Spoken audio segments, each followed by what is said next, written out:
Thanks for watching. This is YouTube Medical University. Today, I have a fact I want to share with you based on my experience seeing over 10,000 patients. If you feel an indescribable anxiety about your own or your family's forgetfulness, are you thinking it's just because of age it can't be helped, or it will probably just get worse? Are you giving up on the future like that? But perhaps, with just a small change in your daily habits starting today, that course could change dramatically. What I'm going to talk about today is neither a mere comfort nor just a theory. In fact, even The Lancet, the world's most authoritative medical journal, states that about 40% of dementia cases can be explained by preventable factors. In other words, it's said that 40% of the causes can be eliminated. Before you despair, thinking that dementia is a brain disease and there's nothing you can do, there are actually many things we can do. So today, I'd like to share with you some inspiring stories of hope from unforgettable patients I've met as a doctor. All of these patients came into my office looking down saying, "Doctor, maybe my brain is already beyond help." However, instead of relying solely on medication, just by changing one aspect of their daily lives, they were able to regain their true selves and their smiles one after another. This video is not just about explaining knowledge. I believe this will serve as a prescription to turn your worries and those of your family into hope. Please watch until the end while thinking about your own future and that of your loved ones. Episode 1. A morning walk was more effective than brain training. The story of a former principal. The main character of the first story is Mr. M, a 70-year-old former principal. He was always a very gentlemanly man with a straight posture. However, that day, his voice was less lively than usual. "Mr. M, you don't seem very energetic today." When I asked him that, "Yesterday, I suddenly couldn't remember the name of my own grandchild, whom I had always cherished so much.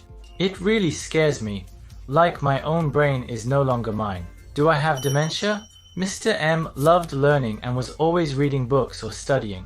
For someone like him, not being able to recall a name on the spot must have been an unbearable humiliation. I listened to his story, nodding deeply, and then asked him this. "I see, that must have been very hard for you. If you don't mind me changing the subject a bit, have you recently found yourself unconsciously avoiding stairs or anything like that? Have you been getting less exercise or anything like that?" He looked surprised and explained to me, "Yes, doctor, how did you know?" "Actually, I've been feeling a bit of discomfort in my knee lately, and for the past 6 months, I haven't been walking much at all." When he said that, I started to wonder. Over the past 6 months, he had lost weight, and during the examination, the decline in his leg strength was noticeable. He also started complaining about insomnia and various other health issues. That was the impression I got. I looked him in the eye and said, "Maybe that's not a sign that your brain is broken, but rather, it might just be that your brain is lacking energy and isn't being activated." He looked puzzled. I continued. "The brain is the command center that processes information in the body. What do you think is the lifeline that supplies nutrients and oxygen to that command center? It's the blood vessels, right? The heart, which pumps blood powerfully throughout the body like a pump, and what is also called the second heart. The muscles in your legs are a very important lifeline for the brain, the command center. If you stop walking..." As physical strength declines and activity level decreases, lack of exercise leads to poor sleep, and somehow, your mind is always foggy, and you feel a lack of energy. This kind of thing is not uncommon. I talked about it like this. This is not only my intuition, but also according to a large-scale study conducted in the United States. People who exercise more than 3 times a week have a 38% lower risk of developing dementia compared to those who do not. So, I suggested this kind of prescription to him. Mr. M is always studying and doing brain training, but how about taking a little break from that for now? Instead, starting tomorrow, take a 10-15 minute morning walk while soaking up sunlight without straining your knees. After a month, Mr. M came to the examination room looking like a new person. He said, "Doctor, after I started walking, I started sleeping soundly at night. Somehow, before it felt like my head was in a fog, but now that's gone." He happily told me that he was enjoying playing kanji word games with his grandchild. His voice had regained its strength, his skin looked a bit tanned and healthy, and he was smiling. I thought to myself, this is the best answer of all. Of course, this is just one example, and it's only a case where things went well, so I can't say it will apply to everyone. But how about you? Before you start doing brain training or difficult things just because they're good for your brain, first make sure to use your whole body and strengthen your leg muscles, which are your lifeline and your second heart. Get some sunlight. Maybe the first step to protecting your memory isn't on your desk but outside your front door. Episode 2, Silence Stole the Memories. The story of a woman living alone. The second story is about Ms. T, who has been living alone since her husband passed away 10 years ago. When she came to the clinic for the first time in a while, she spoke in a really faint, almost whispering voice, saying, "Doctor, I wonder how long it's been since I last talked to someone." She used to say she was very sociable, but now she relies entirely on the supermarket's delivery service for shopping, and the only voice she hears all day is the sound of the television. I was deeply moved by the worry she confided in me. "Doctor, lately I haven't been able to write my own name. I get scared thinking, how do I write it again? I thought this might not be just simple forgetfulness. It could be a cry for help from a brain isolated from society, and even from herself. Since she shared such an experience with me, I wanted to use this as an opportunity to bring some light into Miss T's heart, so I spoke to her like this. Miss T, for the brain, conversation is like a gym for the heart. Listening to the other person, thinking, organizing your words, and then expressing your feelings as you speak. This whole process of having a conversation actually trains various parts of the brain at once. This has been scientifically proven. According to research in the United States, people who frequently participate in social activities have a significantly lower risk of developing dementia compared to those who do not. In other words, it is suggested that conversation may serve as a barrier to prevent the aging of the brain. However, I thought it would be difficult to suddenly tell Mr. T to go out of the house, so I made this suggestion. First, even if it's just for 5 minutes every morning, how about reading the newspaper or your favorite part of a book out loud? Try reading as if you're letting yourself hear your own voice. After 2 months, she was clearly brighter. She came to the examination room with a louder voice than before. She said, "Doctor, as I started speaking out loud, I naturally began to feel like I wanted to talk to my old friends again. So I gathered my courage and called one of my old friends, and we had such a lively conversation that we decided to have tea together next time. After that, I mysteriously found myself able to write my name in kanji smoothly again. Seeing the sparkle in her eyes, I became convinced. Speaking out loud might be a magical key to unlocking closed memories. Now let me ask you all a question. In the past week, how many minutes have you spent having enjoyable conversations? If you can't answer right away, maybe like Mr. T, that might be a sign that your brain is seeking the mental training that comes from conversation. Not everyone has to read newspapers or books. For example, if you go to a convenience store, you can try saying thank you in a loud voice after paying. I think you can start this kind of training with even small things like that. If you have something that worked well for you or something you'd like to try, please let us know in the comments section. I think it will be helpful for others as well. So far, I've shared the stories of 2 patients. On this channel, I share these kinds of small, I hope to provide you with prescriptions of hope to turn your anxieties into health. If you felt even a little moved, I would be truly happy if you could give this video a like and subscribe to the channel so you don't miss any new videos. Episode 3. The power of chewing was the key. This is the story of a health-conscious woman. The third main character is Ms. M, a 75-year-old woman who is extremely health conscious. Her concerns were very serious. "Doctor, even though I pay attention to my diet and exercise, my forgetfulness keeps getting worse. Is it useless no matter what I do?"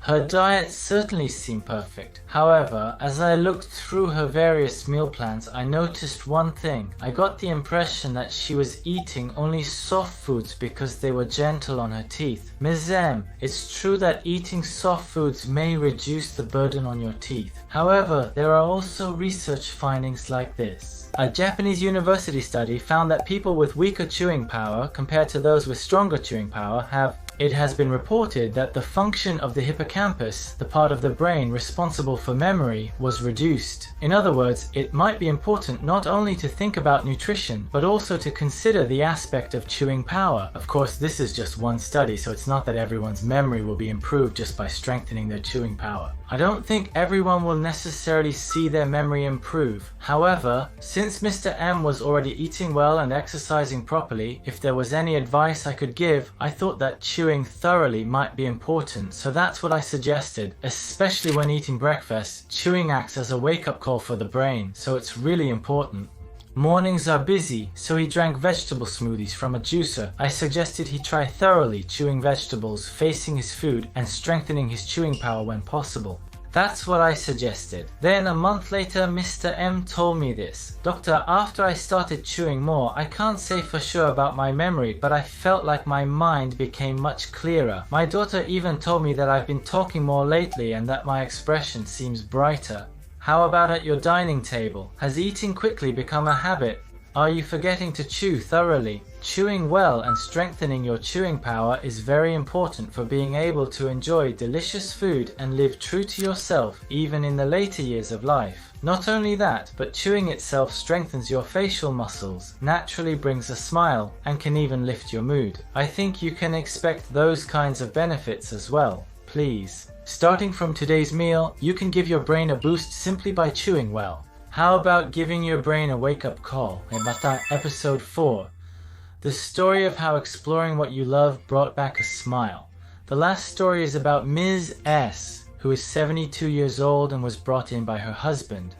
This time, her problem wasn't so much forgetfulness as it was a lack of motivation to do anything. She said she used to love handicrafts, but she hadn't touched them for months. You might think it's common to stop doing old hobbies, but actually this is an important sign.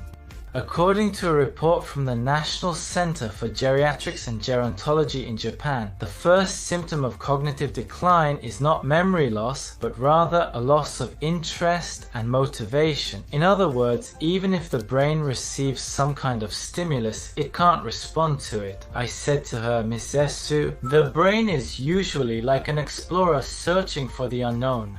If you repeat the same things every day, the explorer gets bored, right? So you need to go back to the basics and remember what you used to like. It's very important to go on small adventures, so what I suggested wasn't for you to try handicrafts right away. As with the previous episode, I thought it would be difficult to suddenly ask you to do something with a high hurdle. So I suggested that even just for 1 minute a day, you could take out some old yarn or a beautiful piece of fabric you used to use, which you have stored away at home, and just look at it. Even just doing that is fine, so please give it a try. Then, about half a year later, when Ms. T came to the outpatient clinic, she was wearing a small beautiful flower brooch on her chest. When I saw that, at that moment, I understood that Ms. T had rediscovered her passion. She expressed, "Doctor, as I touched the yarn, I felt excited, and suddenly I had created something like this. I truly love making these little things." Now, every day I look forward to thinking about what color materials I'll use tomorrow and what new little item I'll make. I think the feeling of love opened up a new path in Miss T's brain. Do you have something you love right now? Maybe listen to music you used to love, or try walking down a street you've never taken on your way home. Even such small experiences can stimulate your brain and help bring back lost interest or motivation. How was it for you? Today, we heard from 4 people. We introduced the stories of 4 patients. Mr. M, a former principal, took his first step in the morning. Miss T, who lives alone, gathered her courage to speak up. Mr. M, who is very health conscious, made a point to chew his food well. Miss S, who loves handicrafts, found something she loves again. I believe these patients' stories teach us one simple truth. Dementia is not just a decline of the brain or a disease. Much of it is rooted in our lifestyle and daily habits. And that lifestyle can change little by little, just by making small choices, even at this very moment as you watch this video. I believe there is still so much we can do, not just relying on medicine alone. To everyone who has watched this video to the end, I think you are very health conscious. Why not start making small promises to your future self beginning today? First, take a morning walk for even 5 minutes while soaking up the morning sun. Second, say thank you out loud to someone. Third, chew your food at least 10 more times than usual during meals. Fourth, remember something you used to love and spend even 5 minutes doing it. Even just one of these is fine. Please let us know in the comments which one you'd like to try. I think it will be really exciting. Also, please share in the comments things you used to be into or trends from the past. When people from the same generation see it, they'll think, oh yes, I love that too, and it will help them remember. These small promises may seem minor, but I believe they are the greatest and best investment you can make to protect your brain in the future, and your determination will surely encourage others who are watching this video. So why not support each other in the comments, reply to each other's messages, and gradually change your lives together. At YouTube Medical University, we'll keep making simple doctor's perspective videos that address your concerns and help you get healthier starting tomorrow. If today's story touched your heart even a little, please give it a thumbs up and subscribe to the channel so you don't miss any new videos. I hope your tomorrow will be healthier and more hopeful than today. See you next time. As a general practitioner, my patients have taught me how to live without aging from your 70s onwards. Their stories are full of lessons I want to follow myself. Beyond exercise, it's about socializing with friends. When it comes to medicine, less is more. These stories are full of wisdom from seniors who taught me how to live healthily and happily at any age. Please check the description box for more details.